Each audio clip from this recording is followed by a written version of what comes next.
시편 105편 16절에서 36절의 말씀입니다. 1절은 이렇게 시작하죠. 여호와께 감사하며 그 행사를 만민 중에 알게 할지어다. 우리는 마음속으로만 감사하는 것이 아니라 하나님이 내게 행하신 행사를 알게 해야 합니다. 만민이 알도록 크게 외쳐야 합니다. 6절에 있는 것처럼 하나님께서 내게 행하신 이적과 기적을 기억하며 그리고 그것을 노래하며 찬양하며 말해야 하며 3절에 있는 것처럼 자랑해야 합니다. 우리가 하나님 앞에 감사하며 선포해야 될 이유 가운데 가장 큰 것이 뭘까요? 그것은 하나님께서 우리에게 약속하신 언약을 지켜주셨다라는 것입니다. 8절에 보면 그는 그 언약 곧 천대에 명하신 말씀을 영원히 기억하셨다라고 말합니다. 또 10절에 보면 이스라엘에게 하신 영원한 언약이라고 말씀합니다. 하나님은 그의 백성과 언약을 맺어주셨습니다. 그리고 그 언약을 이루어주시는 하나님 앞에 감사해야 합니다. 하나님은 저 갈대아 우르 땅에서 아브라함을 불러주시고 언약을 맺습니다. 이삭과 언약을 맺습니다. 야곱과 언약을 맺습니다. 사실 이스라엘 민족은 아브라함이라고 하는 한 가정으로부터 시작되었습니다. 그것도 자식이 없는 노부부였습니다. 그들은 가나안 땅의 나그네와 같은 존재였습니다. 그러나 하나님은 주변에 있는 사람들이 그들을 함부로 손대지 못하도록 보호하여 주셨습니다. 그리고 과거에는 나그네로 살던 그 땅을 큰 민족이 되어 다시 돌아와 그 땅을 차지하도록 하셨습니다. 아브라함이 언약을 맺고 하나님이 그 약속을 이루어주시는데 400년 이상의 시간이 걸렸습니다. 그러나 반드시 이루어졌습니다. 하나님의 약속은 천대에 이르도록 하나님이 기억하시며 그걸 지켜주시는 신실하신 하나님이십니다. 자, 가나안 땅을 주시는 과정을 보면 야곱이 외삼촌의 집에서 크게 성공하여 가나안 땅으로 돌아왔지만 그러나 역시 야곱의 가정은 객지일 수밖에 없었습니다.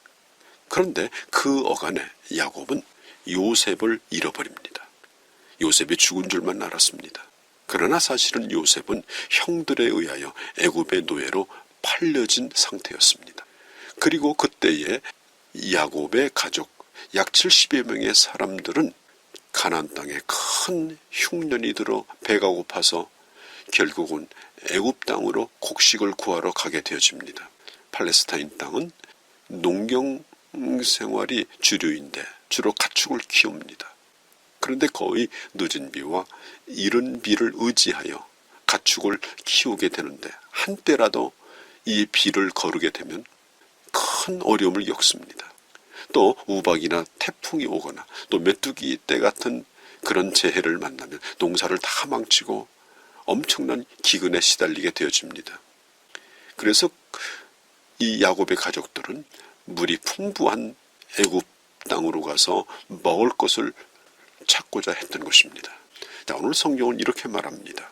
17절에 한 사람을 앞서 보내셨으며 그가 바로 요셉인데 요셉이 종으로 팔렸도다.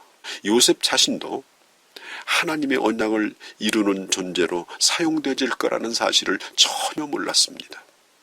더더군다나 야곱은 그 요셉이 죽은 줄만 알았습니다. 최악의 상황입니다. 그러나 하나님께서는 그 요셉을 통하여 먼저 애굽에 보내게 하시고 그곳에서 하나님의 백성들이 자리를 잡는 일에 기초를 만들게 되어집니다. 우리가 세상을 살다 보면 도무지 이해가 되지 않는 일들이 너무나 많습니다. 그러나 기억하십시오. 하나님의 언약은 실패하는 법이 없습니다. 과정입니다. 되어지고 있는 중입니다.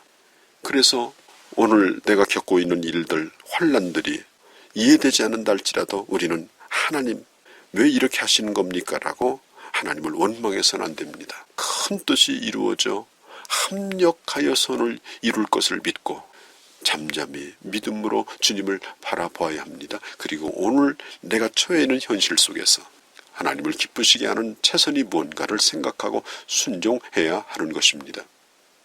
말할 수 없는 영광스러운 일들이 준비되어 있었습니다. 19절에 보면 이렇게 말하죠.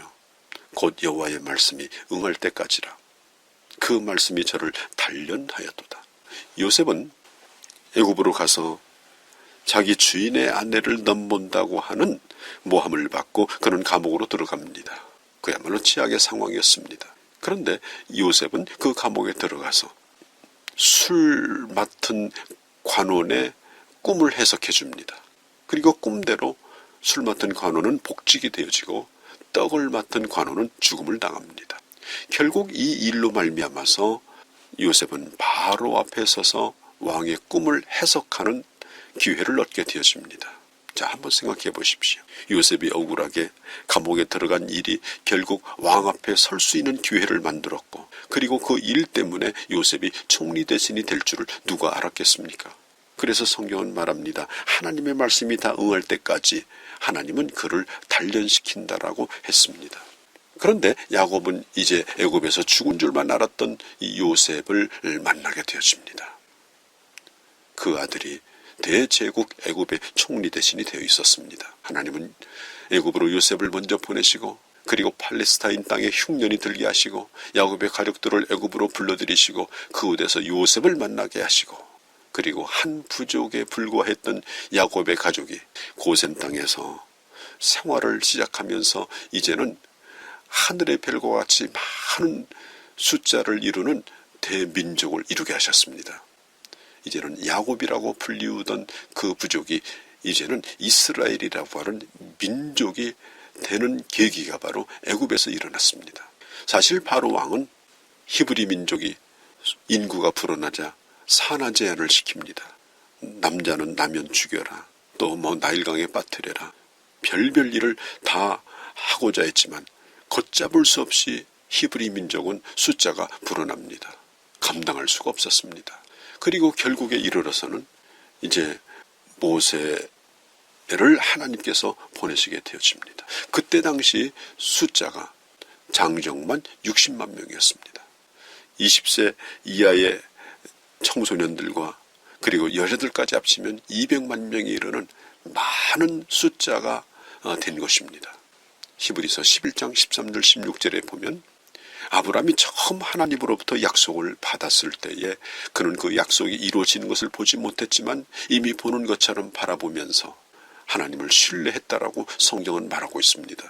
아브라함 이후에 이삭이나 또 야곱도 제한된 인생을 살다가 갔지만 결국 야곱의 아들들이 12지파에 이르는 민족을 이루었습니다. 하나님께서는 이스라엘 사람을 애굽 사람보다 신속하게 번성하게 해주셨고 결국 애굽의 바로 왕은 위기를 느끼게 되었습니다. 고통을 더 주면 줄수록 히브리 민족은 더 강화해졌습니다. 그리고 이제는 하나님이 모세를 선택하십니다. 그리고 모세를 돕는 아론을 세우십니다. 그리고 10재앙을 통하여 계속해서 바로를 압박합니다. 이스라엘을 더 이상 잡아둘 수 없을 정도로 하나님께서는 바로를 괴롭게 만듭니다. 그리고 극적으로 애굽에서 빠져나올 수 있도록 하십니다. 이와 같은 이런 벌레들이 득실거렸습니다. 또 우박의 재앙. 그래서 모든 이 수목들이 우박에 맞아서 전부 못쓰게 되어버렸습니다. 황충의 재앙. 이 벌레들이 모든 식물을 다 전멸시켜버립니다. 그리고 메뚜기 재앙. 남은 식물들은 메뚜기가 다 먹어치웁니다. 열병과 독종의 재앙들, 짐승들이 독종에 걸려서 쓰러집니다. 이 애굽 땅은 그야말로 아비규환이 되어버렸습니다. 거기다가 나중에는 장자를 모조리 쳐서 죽이는 이 장자의 죽음의 재앙이 임하게 되었습니다. 자녀들은 조금도 상하지 아니하고 애굽에 있는 전역에 있는 바로의 아들까지 다 죽음을 당하는 재앙을 내리십니다. 그래서 결국은 바로는 손을 들고 맙니다. 나중에는 이 바로가 자청해서 애굽 땅에서 가져가고 싶은 모든 것이 있으면 뭐든지 다 가져가라. 어떤 것이든지 좋다. 단 한 가지 조건이다. 제발 이곳을 떠나달라. 하나도 남김없이 다 떠나달라. 그래서 이 이스라엘 민족은 400년 동안 애굽에서 착취당했던 것들을 한꺼번에 보상을 받습니다. 가지고 가고 싶은 것을 마음껏 가지고 그리고 그들은 애굽을 떠날 수가 있었습니다. 이 모든 일들이 하나님의 개입이 아니고서는 이스라엘 스스로의 힘으로 애굽에서 나온다는 것은 상상도 할 수 없는 일이었지만 하나님은 모든 것을 합력하여서 이 일을 이루게 하여 주셨습니다. 우리도 같은 처지에 있었습니다. 악한 사단의 손아귀에서 종노릇하다가 영원히 죽을 수밖에 없는 우리들을 예수 그리스도의 보배로운 피로 말미암아 하나님의 은혜로 우리를 구원하여 주셨습니다. 오늘 시편 105편에 있는 말씀처럼 주님 앞에 감사하며 모든 사람이 이 감사를 알게 하며 이 감사를 말하며 그리고 주님을 자랑하는 그런 주님의 자녀들이 될 수 있기를 진심으로 바랍니다.